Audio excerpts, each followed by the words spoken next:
Birləşmiş Ərəb Əmirliklərində bir qadın olur və krizisdən sonra, böhrandan sonra adam əlində bir neçə dənə dəvə qalır.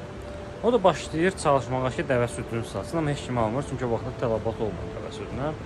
O da bir müddət keçir, deyir, neyim, nətər eləyim və sonunda dəvə südündən kosmetika hazırlayır, kosmetika, sabun və s. onu başlayır satmağa. Və bir müddət sonra bu satışlar o qədər rekord səviyyədə vurur ki, həmin şəxs, qadın başlayır öz şəbəkəsini qurmağa. Yəni burada nəticə çıxardığımız nədir? Bəzən sizin satdığınız məhsulun, daha doğrusu xam mal olsun, məhsul olsun, alıcıları olmur, amma o məhsul başqa bir məhsul üçün xam mal rol oynaya bilər və o xam maldan siz başqa bir məhsul hazırlaya bilərsiniz və onun alıcıları daha çox ola bilər.